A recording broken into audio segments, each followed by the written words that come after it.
विद्यार्थी मित्रों, धोरण 9 विषय हिंदी पाठ 4 है कर्मयोगी लाल बहादुर शास्त्री।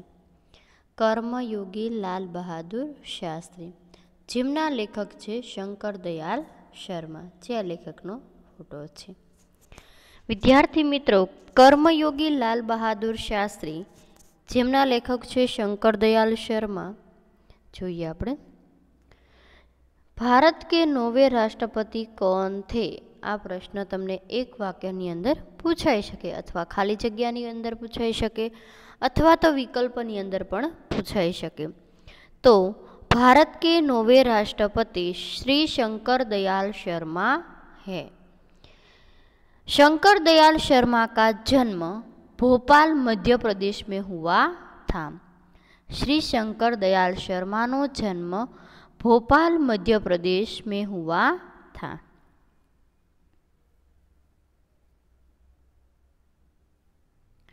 श्री शंकर दयाल शर्मा नो जन्म भोपाल मध्य प्रदेश में हुआ था।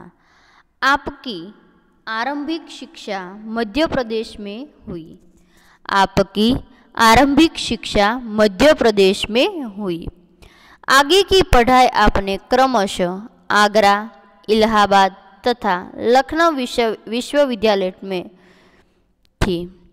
आगे की पढ़ाई क्रमशः आगरा, इलाहाबाद, लखनऊ विश्वविद्यालय में की तथा एमए एलएलबी की उपाधियां प्राप्त की।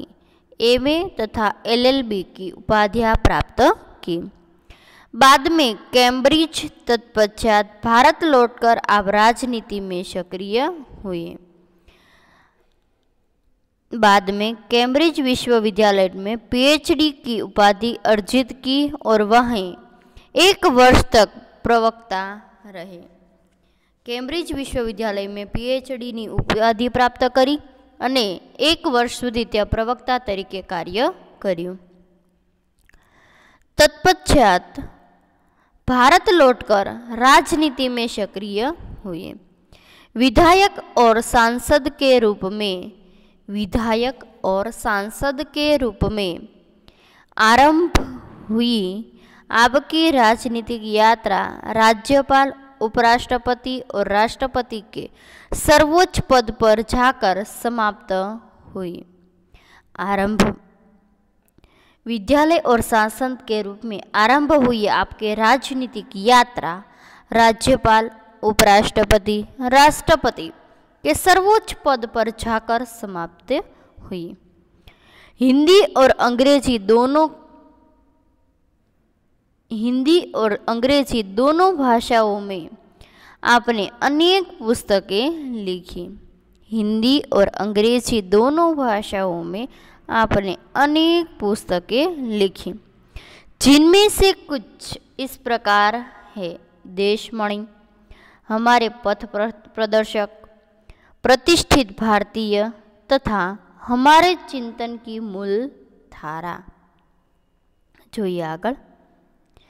कर्मयोगी लाल बहादुर शास्त्री रेखाचित्र में लेखक शास्त्री जी के व्यक्तित्व का विश्लेषण करते हुए यह निष्कर्ष प्रस्तुत करते हैं।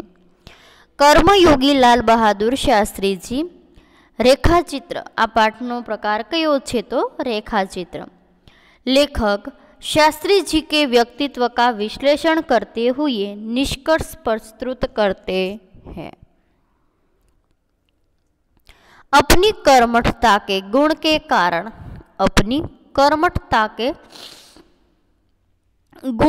कारण लाल बहादुर शास्त्री एक अति सामान्य परिवार से उठकर देश के प्रधानमंत्री के पद तक पहुँचे। लाल बहादुर शास्त्री एक अति सामान्य परिवार से उठकर देश के प्रधानमंत्री के पद तक पहुँचे थे।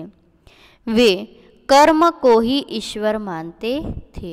ते कर्मने ज भगवान मानता हता। कर्म के प्रति अटल आस्था एवं संपूर्ण समर्पण उनके जीवन विकास की मूलाधार था। कर्म के प्रति अटल आस्था एवं संपूर्ण समर्पण उनके जीवन विकास का मूलाधार था। इस इकाई में समाविष्ट मूल्य समर्पण, भावना, कर्तव्यनिष्ठा, कर्मठता અને સેવા. સમર્પણ, કંઈ પણ વાતની અંદર આપણે સંમતિ અથવા તો સમર્પણ આપવું. ભાવના, લાગણી, પ્રેમ, દયા, હાવ.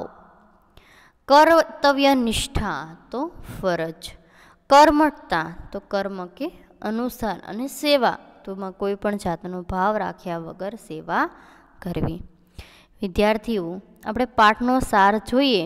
એ પાઠના સારની અંદર આપણે પહેલાં હિન્દીમાં જેનો સાર છે જે જોઈશું.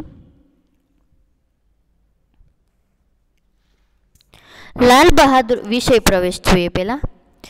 लाल बहादुर शास्त्री भारत के लोकप्रिय नेता थे. लाल बहादुर शास्त्री છે તે ભારતના લોકપ્રિય નેતા હતા. जवाहरलाल नेहरू की मृत्यु के बाद वे स्वतंत्र भारत के दूसरे प्रधानमंत्री बने. जवाहरलालના મૃત્યુ પછી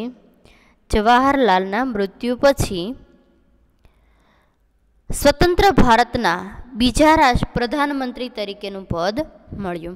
इस पद पर वे केवल 19 महीने रहे. आ पद पर ते 19 महीना સુધી कार्यरत રહ્યા.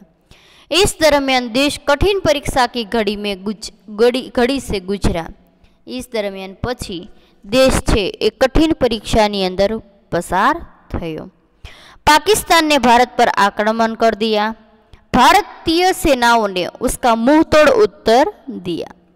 पाकिस्तानी प्रजाए भारत पर आक्रमण કર્યું અને ભારતની સેનાઓએ એનો મુંહતોડ જવાબ આપ્યો. सारी दुनिया ने शास्त्री जी के नेतृत्व पर लोहा माना. શાસ્ત્રીજીના કાર્ય પર લોકોએ લોખંડ પર ચણા ચાવા જેવી વાત હોય કહે છે કે શાસ્ત્રીજીના नेतृत्वને लोखंड स्वरूप माने छे. इस पाठ में लेखक ने कर्म को ही ईश्वर मानने वाले शास्त्री जी के व्यक्तित्व का सुंदर विश्लेषण किया है. लेखके कर्म ने ईश्वर मानवा वाला जो शास्त्री जी छे तेना व्यक्तित्वનું સુંદર વિશ્લેષણ આ પાઠની અંદર કર્યું છે. પાઠનો સાર જોઈએ. महान कर्मयोगी. लाल बहादुर शास्त्री महान कर्मयोगी थे. वे भाग्य के भरोसे बैठने वाले व्यक्ति न थे. लाल बहादुर शास्त्री છે તે મહાન કર્મયોગી હતા. તે ભાગ્યના ભરોસે બેસવાવાળા વ્યક્તિ હતા ને. उनके लिए कर्म ही ईश्वर था. कर्म के प्रति बिना किसी फल की आशा किए वे पूरी तरह समर्पित थे. कर्मना प्रति કોઈ પણ આશા કે ફળની આશા રાખ્યા વગર તે સંપૂર્ણ સમર્પણ આપતા હતા. उनमें गीता के निष्काम कर्मयोगी के लक्षण देखे जा सकते थे. તેમાં ગીતાના નિષ્કામ કર્મયોગીના લક્ષણો દેખાતા હતા. 3 मुख्य बातें. शास्त्री जी के चरित्र और जीवन दर्शन में 3 बातें मुख्य है. पहलू છે अपने उद्देश्य के प्रति दृढ़ आस्था. જેનો ઉદ્દેશ છે, જે ધ્યેય છે, જે લક્ષ્ય છે એ पर अटल आस्था. बीजो है उस उद्देश्य को पाने के लिए कर्मयोग का अनुसरण. जे एणे ध्येय नक्की कर्यो छे, उद्देश्य नक्की कर्यो छे तेना प्रति संपूर्ण कर्मयोग का अनुसरण. त्रीजू है कर्म के प्रति संपूर्ण समर्पण. कर्म के प्रति संपूर्ण समर्पण. शास्त्री जी मानते थे कि जीवन के किसी भी क्षेत्र में सफल होने के लिए समर्पित भावना से कर्म करना जरूरी है. कर्म के प्रति मन में भक्ति होनी चाहिए. हमेशा कोई पण कर्म करो तो ये कर्म के प्रति अटल आस्था अने भावना अने मननी अंदर एनी भक्ति होवी જોઈએ. शास्त्री जी की विशेषताएं. शास्त्री जी जो कुछ कहते थे वही करते थे अने वे जो कुछ भी करते थे वह राष्ट्र के लाभ के लिए करते थे. शास्त्री जी जे पण बोलता हता ते करता हता ने जे पण कार्य करता हता ते राष्ट्रना लाभ प्राप्ते कार्य करता हता. वे विशिष्ट होकर भी जीवन भर सामान्य बने रहे. તે ઊંચા ને ઊંચા પદ પર પ્રાપ્ત થયેલા છતાં પણ તેમનું જીવન કેવું હતું? સાદગી ભર્યું. विनम्रता, सादगी और सरलता उनके व्यक्तित्व में घुल मिल गए थे। वे जीवन भर महात्मा गांधी तथा डॉक्टर भगवान दास के आदर्शों पर चलते रहे। विनम्र ही पृथ्वी के वारिस बनेंगे, बाइबिल की यह युक्ति उन पर बिल्कुल सही बैठती थी। वे स्वयं को कभी शासक न मानकर हमेशा जनता का सेवक ही मानते थे। हमेशा तो जनताना शासक तरीके नहीं पण सेवक तरीके कार्य करता હતા। लोक सेवा मंडल। शास्त्री जी 1926 में लोक सेवा मंडल में सदस्य बने और जीवन भर उसके सदस्य रहे। इस संस्था के द्वारा ही उन्होंने अछूतोद्वार के कार्यक्रम चलाया। शास्त्री जी लोक सेवा मंडल में 1926 सभ्य बन्या અને જીવનભર તેના સભ્ય રહ્યા। તેમણે આ સંસ્થા દ્વારા અછૂતોદ્વારનો કાર્યક્રમ ચલાવ્યો હતો। जेल यात्राएं। शास्त्री जी सन 1930 में नमक कानून तोड़ो आंदोलन में सिलसिले में जेल गए और सन 1942 तक कुल मिलाकर वे 7 बार जेल गए। शास्त्री जी 1930 में मीठानो कायदो तोड़वाना कारणे जेल में गया हता अने ईस्वीसन 1942 सुधी में तेओ कुल 7 वखत जेल में गया हता। विभिन्न अनुभव। सन 1935 में वे संयुक्त प्रांतीय कांग्रेस कमेटी के सचिव बने। सन 1936 में उन्हें किसानों की दशा का अध्ययन करने वाली एक कमेटी का अध्यक्ष बनाया गया। उसके जो रिपोर्ट उन्होंने पेश की उसमें जिम्मेदारी उल्मुनन पद विशेष जोर दिया गया था। वे 6 वर्षों तक इलाहाबाद की नगर पालिका से भी वे जुड़े रहे। इस प्रकार विभिन्न पदों पर काम करते हुए उन्हें देहाती और शहरों जनता की विभिन्न समस्याओं से परिचित होने का अवसर मिला। सन 1937 में वे संयुक्त प्रांत की व्यवस्थापिका के सभा के लिए चुने गए। यह उनके संसदीय जीवन की शुरुआत थी। જોઈએ એના જુદા જુદા અનુભવ જોઈએ। ઈસવીસન 1935 માં તેઓ સંયુક્ત પ્રાંતીય કોંગ્રેસ સમિતિના સચિવ બન્યા। ઈસવીસન 1936 માં ખેડૂતોની પરિસ્થિતિનો અભ્યાસ કરનારી સમિતિના અધ્યક્ષ બનાવવામાં આવ્યા। તેનો જે રિપોર્ટ તેમણે રજૂ કર્યો હતો તેમાં જમીનદારી પ્રથાનો અંત કરવા પર વિશેષ ભાર મૂકવામાં આવ્યો હતો। તેઓ 6 વર્ષ સુધી અલ્હાબાદની નગરપાલિકા સાથે સંકળાયેલા રહ્યા।